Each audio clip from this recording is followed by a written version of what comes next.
The Powerball jackpot is still up for grabs. It's now at $1.4 billion after no one won yesterday. For so many people, dreaming about winning is worth the $2 ticket, but for others, playing and even winning the lottery can take a toll. Let's bring in Sharonda Brown now. She's a licensed counselor with a private practice in Ferguson, Missouri. Sharonda, thanks for talking with us today. Thanks for having me. You're welcome. So this is an exciting time for many people. This lottery fever always seems to take off when those jackpots get really big, which is funny because even the smaller jackpots are still life-changing money.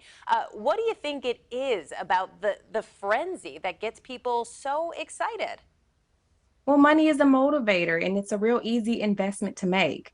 Money changes people's lives. And so it becomes the thing that people do so that they can empower themselves and feel better. And the idea of winning, well, that in of itself is an addiction. So people will get caught up in that because that in of itself is very strengthening and it is hopeful for a lot of people who really don't have it or who can see their life changing in just a matter of minutes. So, as we always report, whenever there's a big lottery and we're telling these stories on the news, we remind people about the odds, and the odds are horrible. It's almost 1 in 300 million. You have a better chance of being struck by lightning, becoming the president of the United States, all kinds of things that are pretty difficult. Why are we able to look past those odds and really feel like there's still a chance? Well, you have to tell those odds to a winner because winning makes people believe that they have the chance that nobody else has. Like I told you before, it becomes very empowering. And there's a physiological thing your body goes through when you win. It goes through an amount of dopamine that is so overpowering that people really truly believe that they can beat the odds. So they will go ahead and try over and over again. It boosts their self-esteem. You can't tell a winner that they will lose at all. You cannot. You can try it, but it won't work. So then what happens emotionally or even physiologically if you don't win? You have all these dreams and hopes build up and you go from such optimism to such deep disappointment when you find out either no one won or just you definitely didn't. So the downside of experiencing so much dopamine is that when you finally have a letdown, such as maybe losing or disappointment, it will have an adverse effect and it will start to secrete more cortisol, which is a stress hormone. And so we know that cortisol breaks down in the body in a way that makes us feel defeated. And so we get tired, we start to feel lethargic, we don't be motivated, and sometimes we start to feel a little depressed. Yeah. When do you think it becomes a problem? When you're jumping into all this lottery fever, you're really excited, you're buying ticket after ticket. When do you think it actually becomes an issue? It becomes an issue when you're starting to go out your way to do it. If you start to make sure that, hey, I can't buy food today because I need to make sure I have lottery tickets, when it's adjusting and altering your life, when you're being late for work because you need to stand in line to get these tickets, or when you're asking multiple people to, go out their way to do it, that's when you realize you're being consumed with it and it has become a problem.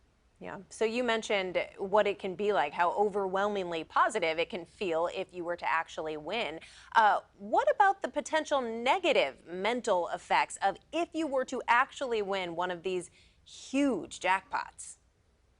Well, when you win a jackpot, your life changes, and that can come with a lot of negative effects because the people that you used to be comfortable around, you probably can't be around them anymore. You may have to move because everybody else is motivated by money just like you are. And sometimes people are not interested in investing and working for it. So now you put yourself at a risk of someone taking from you, someone violating you, and now you have to look over your shoulder in a way that you did not have to before because we all know when you win the lottery, your face is out there.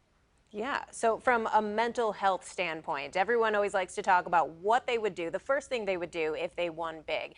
What would you say someone should do first if they do win big?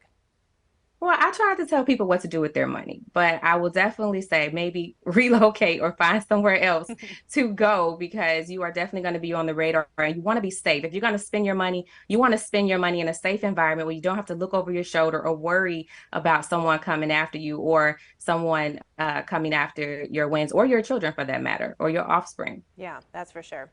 Any other tips for anyone as this Powerball jackpot continues to grow to keep playing, but to stay in balance and to enjoy themselves and not get out of hand? I think when anything, involves winning, you want to have fun. And I think that when you're interested in doing something, you know that there can be a win, do it with the idea that, okay, I may not win this. It may not go according to plan, but I do want to try and I do want to enjoy myself and I don't want to get ahead of myself because you don't want that disappointment and letdown that can occur because you can definitely get unmotivated and stand still if you're not being realistic about the odds. Yeah, and that takes the fun out of it. We don't want that. Sharonda No, Brown, we don't. licensed counselor with a private practice in Ferguson, Missouri. Thanks so much for joining us today. You're very welcome. Thanks for having me.